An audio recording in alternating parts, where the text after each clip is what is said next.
Hello viewers, ये हमारी tense की वीडियो नंबर 11 है। इससे पहले हमने टेंस के 10 वीडियो अपलोड किए हैं। आज हम इस वीडियो में फ्यूचर परफेक्ट टेंस को समझेंगे, पढ़ेंगे और इसके साथ साथ हम इसमें एक्सप्रेशंस को भी समझेंगे, जैसे कि when, while, before, after, by the time, if, unless etcetera. इन सारे एक्सप्रेशंस को हम फ्यूचर परफेक्ट टेंस के साथ समझेंगे, सीखेंगे, पढ़ेंगे। तो चले शुरू करते हैं। सबसे पहले इस टेंस की डेफिनेशन को देखते हैं। We use the future perfect tense to talk about something that will be completed before a specific time in the future. हम मुस्तकबिल में किसी मखसूस वक्त से पहले मुकम्मल होने वाली किसी चीज़ के बारे में बात करने के लिए ज़माना मुस्तकबिल कामिल इस्तेमाल करते हैं। मतलब फ्यूचर में एक स्पेसिफिक टाइम देते हैं, ख़ास टाइम देते हैं। उस टाइम से पहले जो काम हम करते हैं उसको हम फ्यूचर परफेक्ट टेंस कहते हैं। इसको समझने के लिए एक एग्जाम्पल देखते हैं। For example, I will have seen your clothes by Friday. मैं आपके कपड़े जुम्मे तक सी चुका हूँगा। अब देखें, उर्दू में फ्यूचर परफेक्ट टेंस की निशानी चुका होगा, चुकी होंगे या चुके होंगे, इस तरह की निशानियाँ देते हैं। लेकिन इंग्लिश में आप हमेशा याद करें, यहाँ पर जो मैंने बाय फ्राइडे लिखा है ये हमारा एक एक्सप्रेशन है, तो आप हमेशा फ्यूचर परफेक्ट के साथ एक्सप्रेशन का यूज़ करें। तो और एग्जाम्पल देखते हैं। They will have completed their task by tomorrow. वो कल तक अपना काम मुकम्मल कर चुके होंगे। अब देखिए यहाँ पर भी निशानी के कर चुके होंगे। और इंग्लिश में देखिए, हमने फिर बाय टुमारो लिखा है। ये जो बाय टुमारो है ये फ्यूचर परफेक्ट टेंस की एक निशानी होती है। आप इसको लाजमी यूज़ करेंगे। ये एक्सप्रेशंस होते हैं, इनको आप फ्यूचर परफेक्ट टेंस में इस्तेमाल करेंगे। इनके बगैर आपका सेंटेंस मुकम्मल नहीं होगा, उसकी मीनिंग मुकम्मल नहीं होगी और सेंटेंस रॉन्ग हो जाएगा। ये एग्जाम्पल देखें आप। He will leave. दूसरा देखें, ही विल हैव लेफ्ट। अब जो हमारा पहला सेंटेंस है वो हमारा सही सेंटेंस है और दूसरा गलत है। दूसरा क्यों गलत है? क्योंकि हमने फ्यूचर परफेक्ट टेंस में जो डेफिनेशन पढ़ी थी उसकी, उसमें हमने स्पेसिफिक टाइम का जिक्र किया था। स्पेसिफिक टाइम का मतलब ये होता है कि आप कोई एक्सप्रेशन यूज़ करें। अब यहाँ पर देखिए, हमने कोई एक्सप्रेशन का इस्तेमाल नहीं किया है, तो हमारा ये सेंटेंस क्या हो गया? रॉन्ग हो गया। तो अगर आप कभी भी फ्यूचर परफेक्ट टेंस का इस्तेमाल करते हैं तो आपको एक्सप्रेशन लाजमी यूज़ करनी है, क्योंकि उससे पता चल जाता है कि ये काम पहले हो चुका होगा।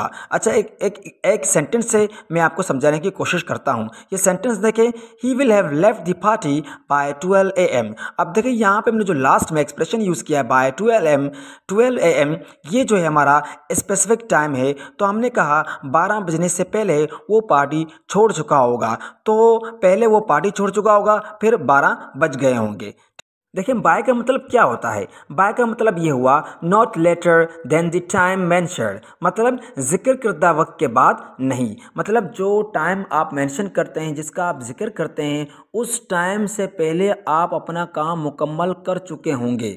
तो याद करें, फ्यूचर परफेक्ट टेंस में जो आप एक्सप्रेशन इस्तेमाल करते हैं उनका मतलब ये होता है कि जो आपने लफ्ज़ स्पेसिफिक टाइम का जिक्र किया है उस टाइम से पहले आप अपने काम को मुकम्मल कर चुके होंगे। अच्छा, वो कौन सा एक्सप्रेशन है? ये before, when, by the time, by Monday, by 9 PM, by next week, by next summer, by next year. ये सारे एक्सप्रेशन आप जब यूज़ करते हैं, आप कहते हैं कि इनसे पहले जो आपने टाइम दिया है, इनसे पहले आप अपना काम मुकम्मल कर चुके होंगे। ठीक है, तो मैं आपको एक एग्जाम्पल के ज़रिए समझाने की कोशिश करता हूँ। देखें कि इसकी मीनिंग हम कैसे इस्तेमाल करते हैं।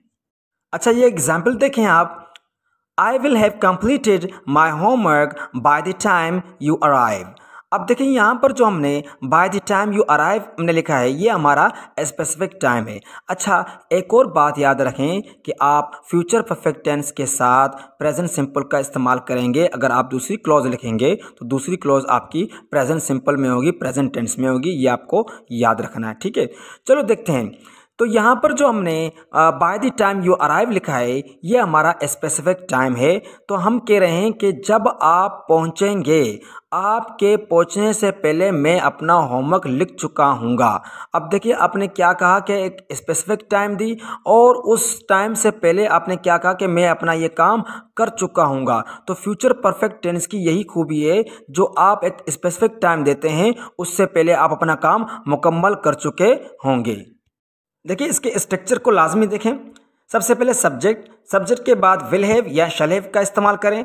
उसके बाद आप पास्ट पार्टिसिपल, इसका मतलब है जो आप वर्ब की थर्ड फॉर्म है वो आपको इस्तेमाल करनी होगी इसमें। और इसके बाद आप ऑब्जेक्ट के, और ऑब्जेक्ट के बाद आप एक्सप्रेशन यूज़ करेंगे। एक्सप्रेशन आप समझ गए होंगे, जो मैंने आपको बताए हैं वो सारे एक्सप्रेशन आपको यूज़ करने होंगे फ्यूचर परफेक्ट टेंस में। अच्छा, फ्यूचर परफेक्ट टेंस के सेंटेंस के टाइप्स देखते हैं।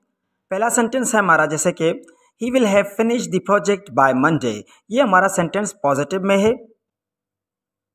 He will not have finish the project by Monday, ये सेंटेंस नेगेटिव में है। अच्छा, याद करें विल हैव के बीच में हमें नॉट का इस्तेमाल करना है, इसके बाद नहीं करेंगे वो रॉन्ग हो जाएगा।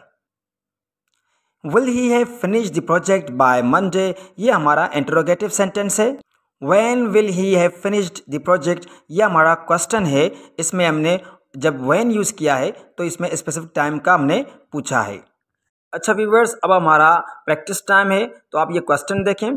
Bye the time he phones me I dish my dinner. अब देखिए यहाँ पर हमने जो by the time he phones me लिखा है ये हमारा स्पेसिफिक टाइम है। हम कह रहे हैं कि इस टाइम से पहले, उसके फ़ोन करने से पहले मैं अपना खाना खा चुका हूँगा। अब देखिए यहाँ पर दो ऑप्शन है, विल ईट, विल हैव ईटिन। तो आप समझ गए होंगे कि कौन सा ऑप्शन करेक्ट है। तो यहाँ पर ऑप्शन बी करेक्ट है। ठीक है।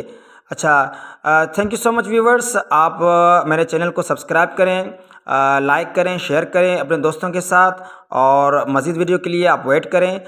और इसके बाद हमारा टेंस का लास्ट वीडियो होगा, फ्यूचर परफेक्ट कंटीन्यूअस टेंस। इंशाल्लाह वो मैं जल्द अपलोड करूंगा, और इस तरह हमारे 12 टेंस मुकम्मल हो जाएंगे। तो आप 12 टेंस की सीरीज़ को यहाँ पर मेरे जो मेरा चैनल है उसमें आप देख सकते हैं। ओके, अल्लाह हाफिज़।